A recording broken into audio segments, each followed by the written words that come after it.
It is the last weekend of regular season college football. We're headed into Rivalry weekend. We have a special episode today as both Seth and I are in person in town together for the Thanksgiving holiday. So we're glad to end it out on a bang. It's going to be a fun one. So excuse the ambiance behind us. We're in the comfort of Seth's own home, but nonetheless, we're here to talk college football. Before we do that, Seth, how are we doing, man? Great. I'm so happy to have you here. This is very exciting for me. As I don't know if y'all know, we don't see each other very often. He lives in Florida now. I'm in Memphis. So this is very special, very excited, and ready to talk college football. Yeah, me too. We, again, last week of the regular season, we will still do all the bowl games, big games, and, of course, the college football playoffs nonetheless. But wrapping it up, I mean, projections had a great year. They almost hit at a 60% rate. It was like 59.7%. Mm-hmm. So I'm happy with the projections. We can always get better, but loved how they did this year. If you want to find those, you can find them on Statlytics at our Twitter account. And we definitely will be posting the Rivalry Week projections this week.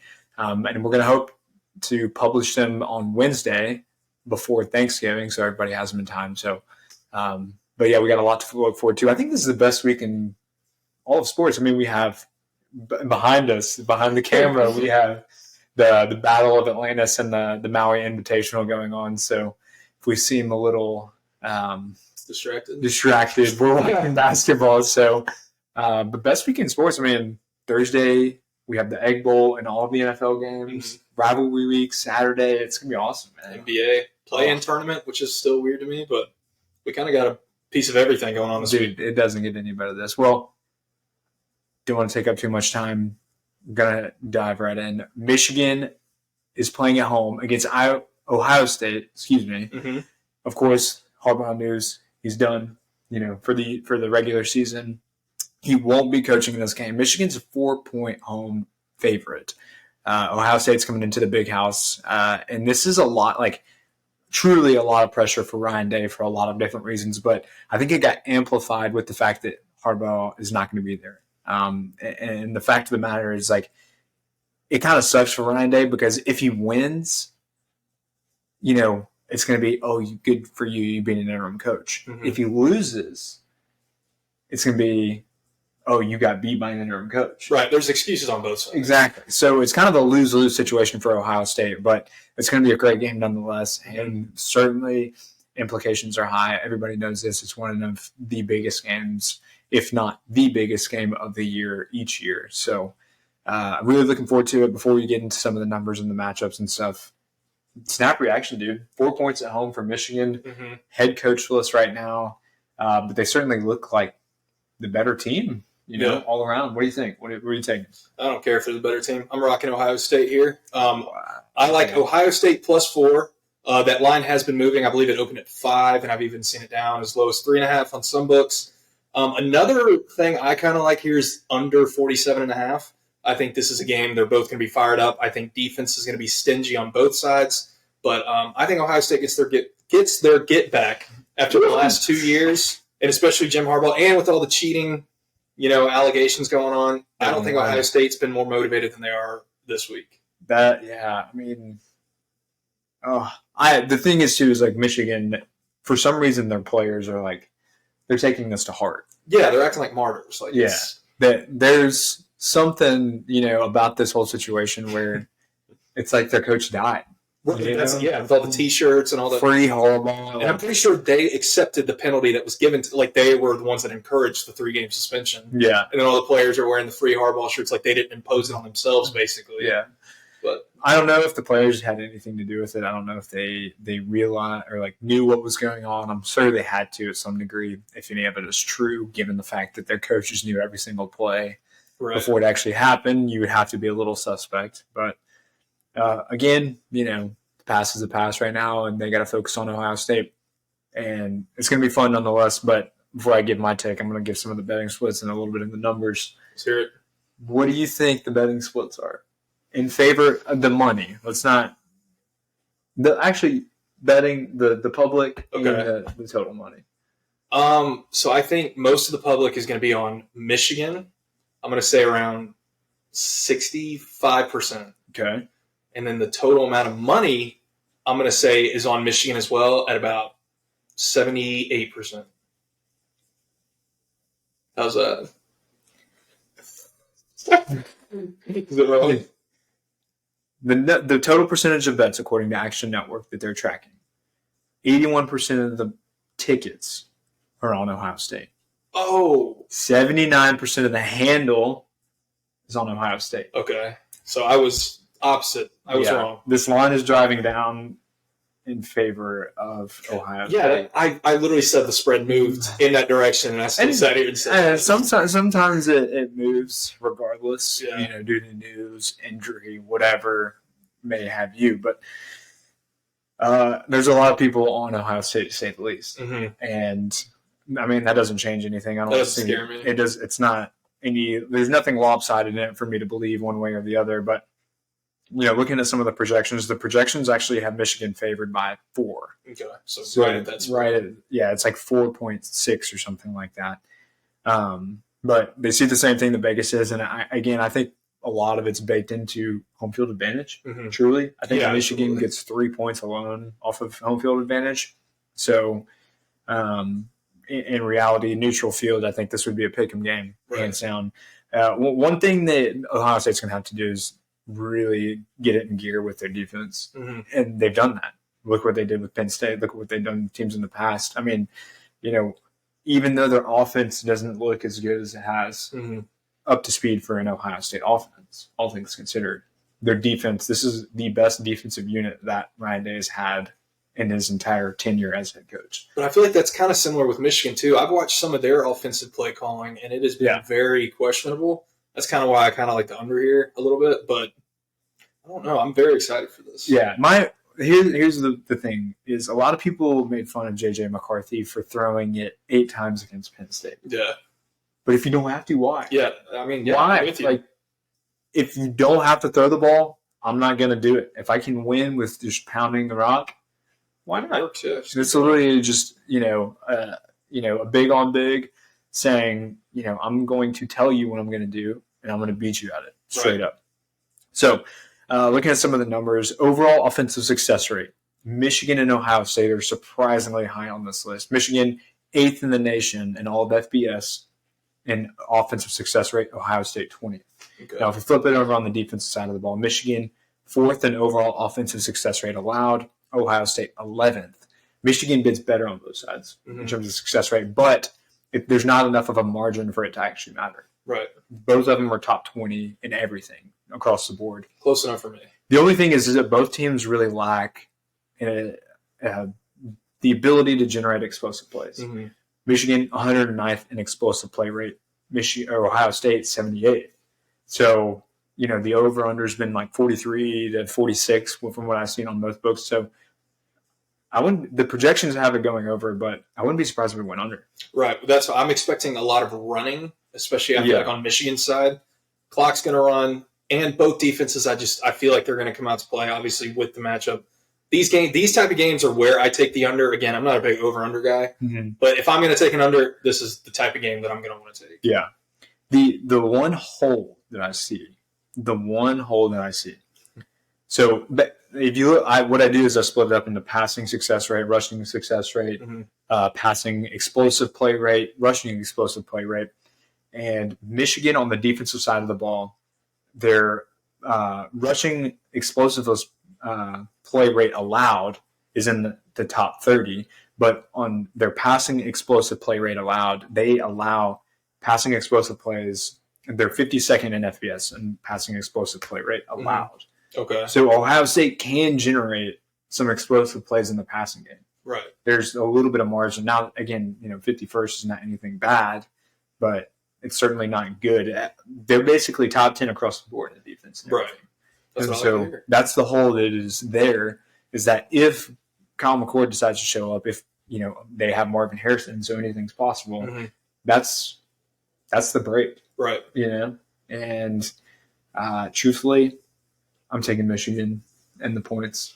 Okay. So it sounds like we got a beer bet. We do have a beer bet. I love it. And it's on the best game of the weekend, I believe. I love it. Yeah. So all of that basically to say I'm on Michigan. I think I think this team is so good. I think they're motivated, shocking, like in a weird way.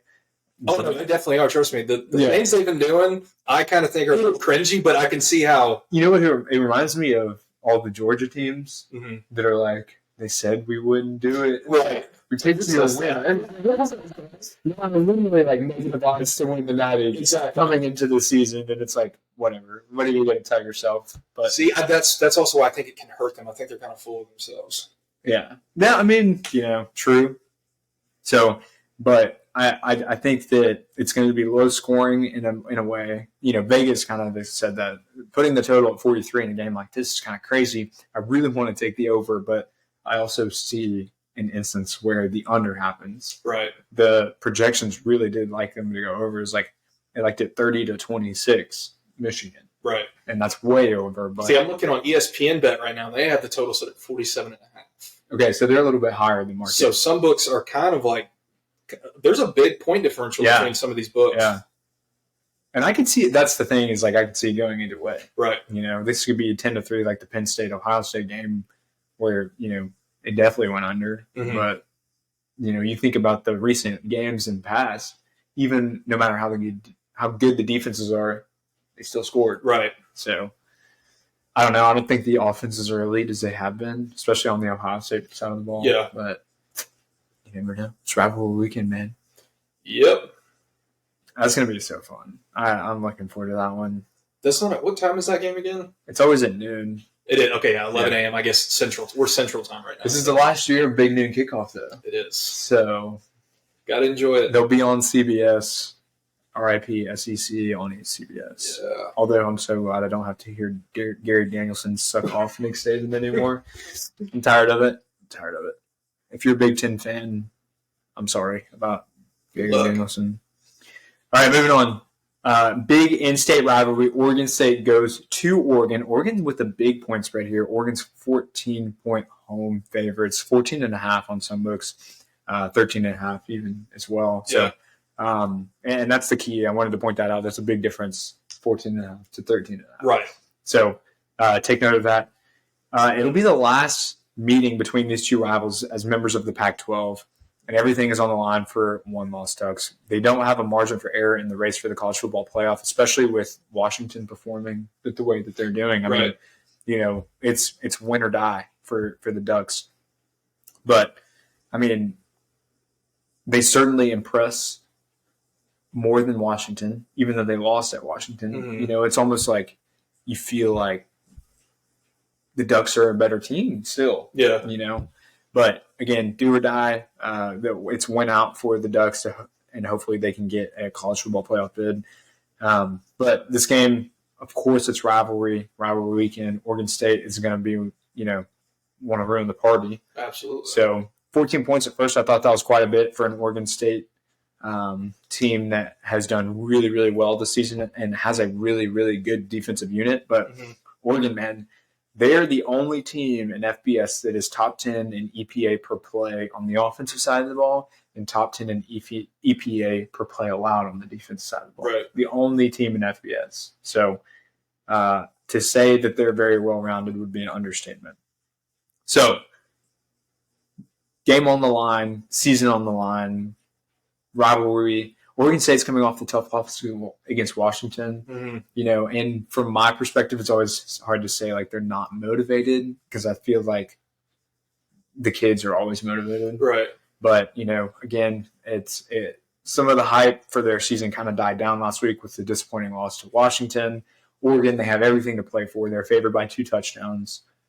Who's taking in this game? Well, first I want to say it's funny how Bo Nix went from being a joke in the SEC to leading this Oregon team to be how good they are. Yeah. I don't know if that's the difference in level of football between the SEC and the Pac-12, but I ran with Oregon State last week against Washington. They didn't pull it out. It was a fun game, kind of a gross game in a sense. But I think I'm going to ride with Oregon State again. So there's a common theme here with me. With these rivalry week games, especially big spreads like this, I hate taking favorites. It's kind of like you said, motivation will be a factor. I still think Oregon State will be motivated. You're playing Oregon. You hate them. You're going to want to play well. So I think I'm going to ride with Oregon State here to keep it within 2 touchdowns. Okay. Yeah, so let's get into the splits. This is where things get fun. Oregon State, 45% of the tickets are on Oregon State.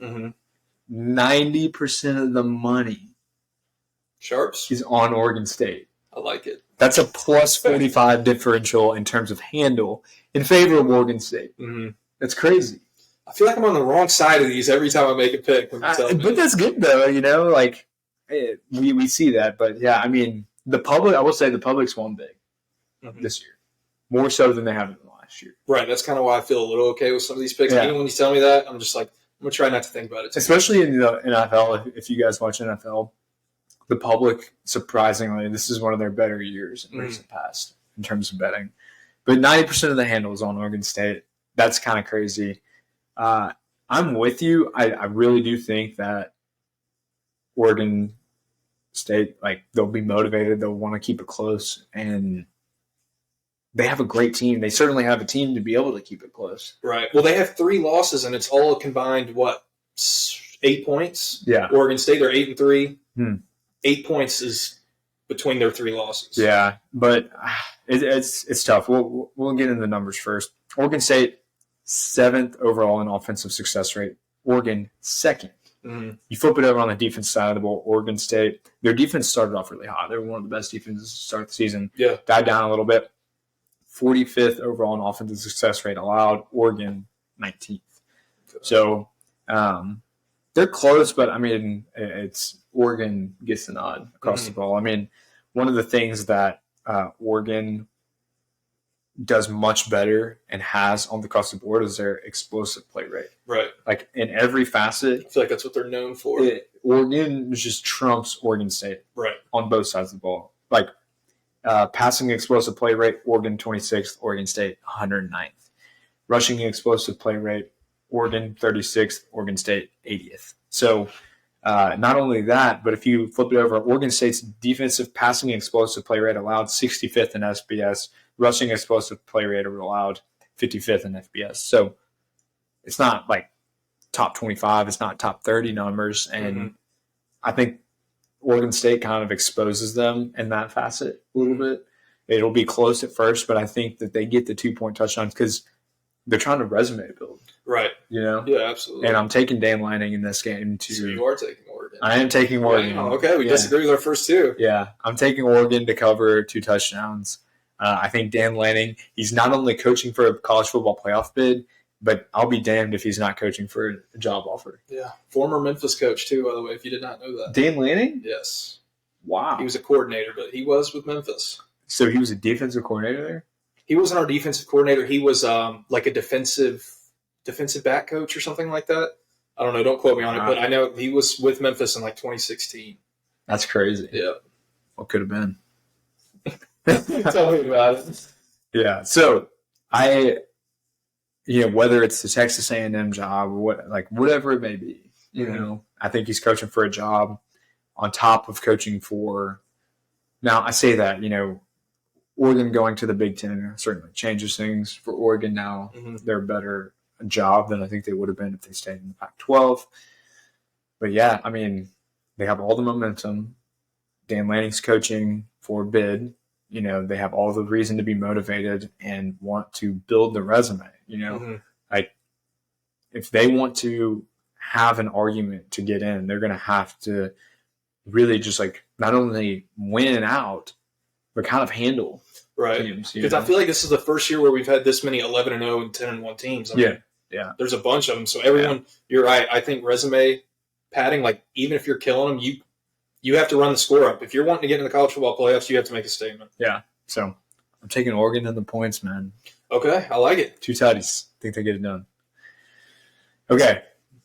Now, originally we weren't really going to talk about this game until later in the show, but I wanted to put it at the top because of the recent injury due to Jordan Travis, which sucks. I feel bad for the guy. I feel bad for Florida State fans. Gruesome injury. That just sucks so much for a team who had so much promise. They were pretty much automatic bids at the playoff. Right. And with you think this hurts their resume? What's crazy is the college football playoff committee will exclude them because they're not watchable. Yeah. It's the money factor. Florida State, probabilistically speaking, is not a good team and will not beat the teams that they're ranked around without. You think so? Travis. Okay. Even I didn't watch a lot of it, but their backup did look. And what really hurt them is I think the fact that TCU being in last year, because both TCU absolutely deserved to be in the playoffs. It just kind of Florida State absolutely deserves to be in the playoff, but the playoff committee will use that as a reason to be like they're not the team that they were with Jordan Travis, and it's less watchable, and they don't want to run the risk of having another Georgia TCU game. But the problem is TCU did win the semifinals. They beat Michigan, which was weird because they had fake signals. No, you think I'm laughing? Yeah, but they did. Yeah. TCU had fake signals. That's funny. That is funny. Look it up. You can find it. So I love that. Yeah. So TCU actually beat them because Michigan thought Yeah. They basically. I don't know how it worked, but you can read the article. It's pretty awesome. But yeah, I mean, they're going to use that like somehow against them, and I feel bad because Florida State deserves to be in. Especially if they win, if they beat Florida and win the ACC championship, there's no reason they should not be in there. Right. Do you think they'll sneak a one-loss team over them, even if they run the gauntlet and win the ACC? It depends. I think it depends on. I don't see how you would be able to do that. I don't either. But you think about if Bama loses to Georgia. Or if Bama beats Georgia in the SEC championship, both of those teams are going to get in, whether I agree with it or not. And then Ohio State, Michigan, whoever wins that.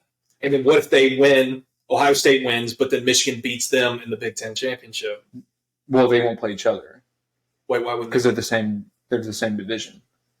Okay. They were. You're right. You're right. So that's different. So that'd be like Texas to Oklahoma. That's kind of one of the other things, but not that they don't have divisions. You can't. Okay. But it's like Oregon and Washington. Right. If Oregon beats Washington in the Pac-12 championship, well, then who's getting that? Okay. It would have to be Oregon. Who's leading the other division of the Big Ten? Is it Iowa? Yeah. Iowa? Yeah. But, let's say if Michigan beats Ohio State and then, Iowa beat Michigan in the Big Ten championship. Then we'll win, really. That's why we're kind of excited for this year. We had no idea what's going to happen. Nothing's a given, so it's kind of awesome, especially with Texas Tech playing at home against Texas. So they could beat Texas, and then nobody from the Big 12 is going to be represented, potentially. Yeah. And we'll talk about that in a second. But getting back to the game, Florida State travels to Florida. They go to Gainesville. They play a Florida team who's, just kind of got gutted by Missouri in a last-second loss. It really looked promising for Florida, but Missouri had a kind of a miraculous comeback. They beat Florida. It's been a really tough year for Billy Napier outside of a big win against Tennessee. And then, of course, Florida State, they have everything to play for still, albeit they just lost their best player. But Florida State's 6-point favorites coming into Florida. This, of course, is another notable rivalry that runs deep in college football. So both teams are going to be ready to play regardless of, who's running hot or who's running low. It's both of them are going to be, amped up for this game. Yeah. And it brings me to my point is will we see a really, really close game due to the fact that they won't have Jordan Travis there to make plays. Jordan Travis is one of the most efficient quarterbacks in all of college football. And I think that this game is going to answer a lot of questions for the College Football Playoff Committee, because I think that if Florida State wins in a close one, but the quarterback doesn't do too hot, I think they'll use that against him. So, we'll see if they can keep it close. But this one just blows my mind because, truly, will the talent of Florida State outdo, potential poor QB play? Right. And because they're going into Gainesville. Yeah, that's why I'm sitting here thinking I'm kind of torn. I don't know which direction I'm going to go. I know, like writing up my picks and stuff before this, doing the like projections and whatnot. Mm-hmm. I don't know what to even think of this game, just because there's so much uncertainty that's riding on it. But it's kind of awesome. Well, then I'll go first. Okay, yeah. Let me hear it. Let me pull up my matchup column. You know what? I'm going to take Florida plus 6.5. Again, I'm riding with my same methodology I've been using. Rivalry week, I'm taking the underdog, especially Florida. They're at home. Okay. 5-6. They're playing for a bowl game here. I think that's a little motivation. You know, you win, you get a bowl game. Obviously, 6-6 is not an ideal season for Florida, but ending it against Florida State, who just lost their starting quarterback, I do think Florida will be motivated enough to keep it close. I think Florida State's going to have a lot of readjusting to do. You know, the offensive scheme's probably going to change a lot. So yeah, give me Florida plus 6. I think I'm kind of leaning that way too. Looking at some of the betting splits, 39% of the bets are on Florida State, 42% of the handles on Florida State. Not much of a difference. So wow, I'm surprised though that even that many people are on Florida. A slight public lean to Florida naturally, but you know, in all honesty, I think that like people recognize the Jordan Travis injury is such a big deal. Even like I just don't think bookmakers can price this, because I was thinking I have to tweak my projections because all projections are run on historical data from this year, right? And you can't really quantify for one player. You know, it's like the projections due to the data being from all the games that Jordan Travis did play in are projecting for him to play. I don't know how to price him in. So, and I'm facing that battle because, of course, it has Florida State by like 12 in my projections right now. Right. And so, like what I'm seeing is, or understanding, like using intuition is like, okay, books are giving about a touchdown to Jordan Travis. Right, exactly. You know? And so, like, they think Jordan Travis is worth an extra touchdown, which is a lot, but expected. You know, I would expect him to be worth that much. And so, but I think this is kind of like an interesting line because I think this gives the books the most optimal chance to, like, lean on both sides. I think that they're happy with closer to a 50-50 split. Yeah, oh, absolutely. I think if there was any sort of lopsidedness, they would have immediately driven that line up. And so I'm not really like, I don't think anything's weird about this by any means. So it's just a tricky. Okay, so I think it opened at what, 10.5? A couple weeks ago before. Okay, so that was before. Yeah. Okay, that makes sense. I just saw that right here, so I wanted to point that out, but that makes sense. Yeah. So, and I mean, looking at it, like, it's tough to go through some of the numbers. I was looking at the matchup comparison, and it's like, you know, Florida State on offense, you know, they're the fourth best explosive play rate in FBS. It's got to be Jordan Travis. You know, can they emulate that? They have the 21st best passing success rate in FBS at the arm of Jordan Travis. Yeah, but a lot of that's Keon Coleman too, though. That's true, but it's like, you know, Jordan Travis had to get the ball. Exactly. So I see there's decision making, there's arm talent, and it's just like, you know, what do you do? And the backup looked great coming in. You know, he did enough to carry out a win against North Alabama. But how? But I feel like that's a decent situation for him to get his start. I feel like you can relax a little more. You're playing because they started down 13-0. Yeah. But I think it helps him get a little comfortable, get a little practice in for the game. But yeah, actually, I don't know. Well, I don't know. My thing is like I think Florida State's angle here is they get the ball in the hands of their playmakers and let them go out. Because here's the thing, Florida, they have a really solid success rate on the defensive side, 34th overall, and offensive success rate allowed for Florida. But the reason that they're like struggling, they have one of the league worst explosive play rate allowed. Overall, explosive play rate allowed 132nd in FBS, second to last. Passing explosive play rate allowed 129th, rushing explosive play rate allowed 130th. Interesting. So even though they do a good job, you know, looking at the big picture, you know, passing success rate 70th in the nation, but rushing success rate 21st in the nation. It's hard to run the ball. Yeah. But they give up explosive plays. So the key to that is like, will they be able to get the ball in the hands of their playmakers to make explosive plays? Mm-hmm. Or, will Florida kind of stack the box a little bit, double cover, and be like, I challenge the quarterback to make a play with his arm. Like if he's going to beat us, he's going to have to throw it down. Exactly. Okay. Exactly. So,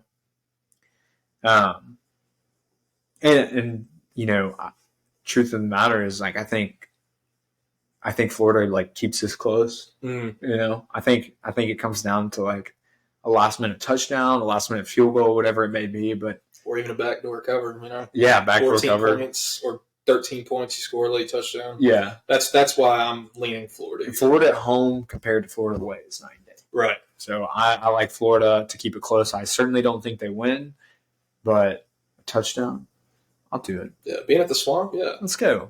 7 points. I think they can do it. All right, let's talk Iron Bowl. Okay. Uneventful. Yeah. Auburn just got boat raced by New Mexico State. Hugh Freeze is down tremendously bad right now, but it's part of the process, I guess.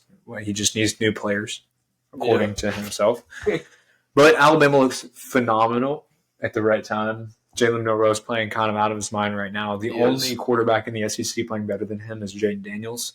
So Alabama peaking at the right time, coming into Auburn, getting ready to handle business as they prepare to play Georgia in the SEC championship to fight for a playoff spot.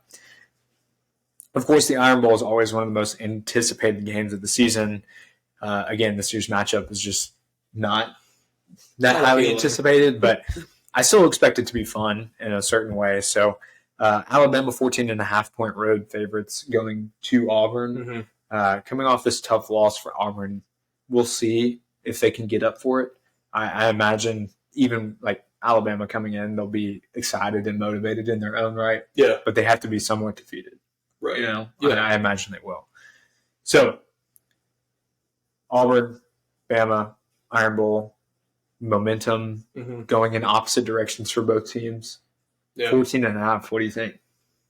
This is fine. I'm finally going to take a favorite. I like Bama here. I don't care that it's in Auburn. Auburn is low-key a very, very tough place to play, and especially win. But I think Nick Saban loves this year. The media doesn't seem to be covering Alabama that much. Mm-hmm. Remember, he was talking about rat poison when they were basically telling Bama, hey, you're the best team in all football. Well, this year we have, like we said, like 8 teams that are 10-1, 11-0. I think Saban loves this under-the-radar kind of year that they're having in the media. They're ranked 8th, and they need to put on a performance. Again, like to show the selection committee, hey, we belong there with these guys. I know we're 10-1. We lost to Texas. Again, not a horrible loss. Texas is having the great year they're having. But I think Alabama comes out here and proves to the selection committee why they should be in, and I think that they win by 20+. What do you think the splits are? Betting splits. So 14.5. I don't know, man. I'm going to go with the percentage of tickets are going to be 55% on Bama, with the total money being 75% on Bama. 43% of the tickets are on Bama. Okay. Only 49% of the handle is on Bama. Okay, so an even split. But once again, I'm wrong. This is why I should never, ever guess those. Yeah, I mean, it's hard to guess that kind of stuff. You never know what people are going to bet. But it's interesting. Surprisingly, a lot of people didn't think Auburn is going to keep it close. They didn't watch the New Mexico stuff. Yeah, you watched the part of that. I think that, which I see. I understand why. Because, you're going to Auburn, one of the toughest places to play. Yeah. And it's the Iron Bowl. It's rivalry week. Of course, everybody's going to be up. And I agree. Auburn 14.5. I think this game, the score is going to be like 42-24. Mm-hmm. Something like that. Yeah. So, projections have Bama by like 16, I think, barely beating the spread. Right.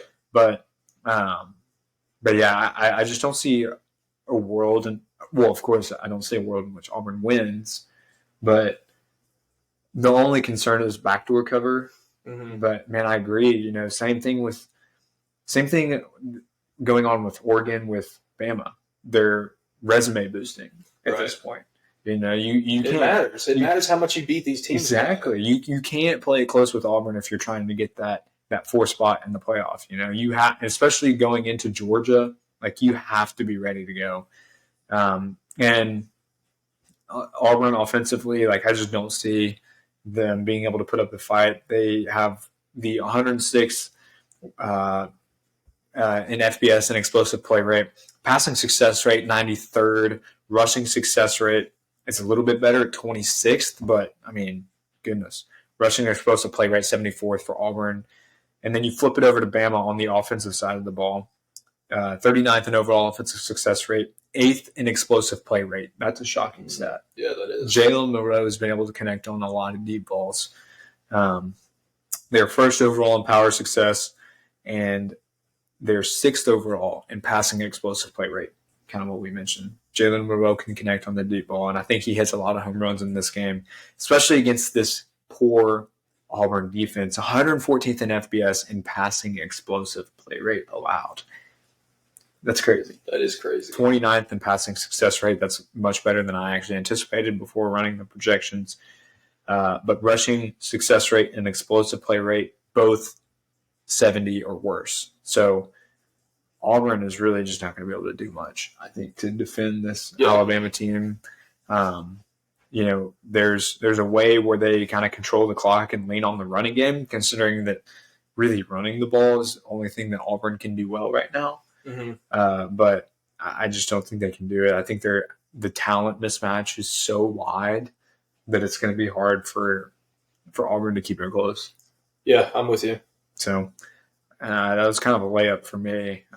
I do see Auburn kind of maybe keeping it close to begin the game, but you know, we've seen Alabama, you know, losing at halftime and then they come out and absolutely throttle. Yeah.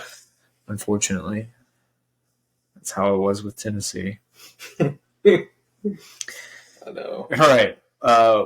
One last game that I want to break down in thorough, and then we'll do a couple picks after that. Washington State at Washington, the Apple Cup. Washington still undefeated. Mm-hmm. They still have a lot to play for. This point spread is pretty big, 16. Mm-hmm. But I say this because, you know, we've seen crazy things happen, and I think Washington State actually has a chance to maybe threaten Washington here, potentially. But with the playoff hopes on the line, I felt like we had to talk about Washington. Yeah. So with it being at home at Washington, I'm not worried, truthfully. Right. But 16 is an interesting line I wanted to talk about a little bit. If we go and look at some of the betting splits for this, 71% of the bets are on Washington, but 44% of the handle is on Washington. So some sharp money on the Washington money State. is actually coming in on Washington State to cover 16 points. Okay. I like to hear that. I'm glad you told me that before I gave my pick. Yeah. So nonetheless, with that being said, we can go and kind of go from there. Mm-hmm. I mean, I don't think Washington's in any jeopardy of losing this game. No. You think? I'm not saying that, but I think so. Washington State, I was high on them at the beginning of the year. I remember our earlier podcast. I liked this Washington State team. They just snapped a 6-game losing streak, courtesy of Mr. Sanders' Buffaloes, where they just annihilated them. But Washington's played a lot of close games recently. I thought they were going to finally get bit, but they didn't. They escaped. I think even though they are at home, I think Washington State in a rivalry game, again, has the capability of keeping it close, and I think they do keep it within 16. Ooh, okay. I think it's an underdog. I love underdogs in rivalry games in terms of spreads, especially this year. I've kind of liked everything that I've seen with the points. If it's a lot of points there, give them to me. Okay. Yeah, I'll run with you. I wrote it up too. The only reason I'm taking Washington State to cover was because the Washington cannot get away with how bad their defense is. Right. It's proportionately bad compared to their offense. Mm-hmm. Like they, in rushing success rate, passing success rate, and explosive play rate allowed their 75th or worst. Yikes. Across the board. So their offense can certainly like pace anybody that they play with, you know, similar to like, well, I can't even say USC. They can't do that anymore. But that team's crazy, man. But, you know, they just can't keep getting away with how bad their defense is. So naturally, I'll take Washington State in the points. Final game, the Egg Bowl. It's kind of nasty this year because Mississippi State's not that good. They're really bad. Ole Miss is 12-point road favorites going into Mississippi State. Okay. But we know this is always one of the most slept-on rivalry games every single year. We always get theatrics with this one. The one. Thanksgiving special. I really hope we have another DK Metcalf dog pissing in the end zone. I still remember watching that game and missing the PAT. Dude, that was insane. I love this game so much. But Ole Miss, it feels like they are a little bit deflated after their loss to Georgia a couple weeks ago. Mm-hmm. Mississippi State, they fired Zach Arnett after going 4-6 to start the season. I don't agree with that, but it's a cruel world. Yeah, the SEC especially. I guess they're changing over to the one and done rule. You don't fix the team within one season, you're out. It's kind of sad. I guess with the transfer portal, that's just how it has to be. Yeah. But I wanted to talk about this game. 12 points on the road at your biggest rival. Sure, Ole Miss, better talent right now, better coaching right now, but is it 12 points worth? What do you think? I do think it's 12 points worth. I think Ole Miss, this Mississippi State team, I've watched several games this year, unfortunately. I do. I think Ole Miss is 12 points better than Mississippi State, even on the road. You're 9-2. You're not the hunt for the playoffs anymore necessarily, but you're still playing for a New Year's Day bowl possibly. I think there's a lot that went right for Ole Miss this year. You lost a couple heartbreakers, but I don't think Mississippi State keeps it close. I think Ole Miss goes into Starkville and wins by 14. Oof. Okay, let's look at some of the numbers real quick. I didn't like that. Let's talk. I actually want to take Mississippi State. Okay. I want to. I'm not going to, but I think I actually want to just to go against you as another beer bet. Yeah. Truth be told, but 85% of the tickets are on Ole Miss. 64% of the handle is on Ole Miss. That's fine. So even though only 15% of the tickets are on Mississippi State, there's still a plus 21 differential in the handle between the tickets. So a little bit of sharp money. Yeah. It's actually come down to 11 on some books. So I think they can, but I also see Lane Kiffin coaching for a job. Yeah. Texas A&M, man. You heard him earlier this year say, yeah, I think to win at Ole Miss, he has to get better players. Right. After the Georgia game. And there's no better job right now open than Texas A&M. You think they can attract talent much better than Ole Miss? Look at what they did. Jimbo Fisher, it's kind of amazing how much he fumbled with the talent that he had. That was the only program to out-recruit Georgia and Alabama. Yeah. And it was 2 years ago, I think. Yeah. But that was the only program to do it. Yeah, they have the money, they have the resources, they have it all. So if there's one place for him to go, Texas A&M. And I hate that I'm doing this. That's the only reason I'm hinging my pick on this, but I want to take Mississippi State. The projections, they like Ole Miss by 13, so nothing crazy. But I think Lane Kiffin's coaching for a job. Okay. And I think he needs to show out. Yes, he does. I think he himself is resume boosting, not for the playoffs, right, but for his own merit. So I think he goes out there, runs up a tab on the scoreboard. Yeah, unfortunately, he seems to be that type of guy too. Yeah. So we've seen him bounce around. He doesn't seem like the very loyal type. So right when that job opens, I'm sure he will not hesitate much to take it. Nope. So, all right, man. Hey. Wraps it up for Rivalry Weekend. You got anything else? No, that's it. All good. Guys, we appreciate you being here all season. We will continue to do this for bowl games, college football playoffs, you name it. We'll still be here. We also do our NFL show as well. But thanks for joining our Thanksgiving special. We will talk to you guys later.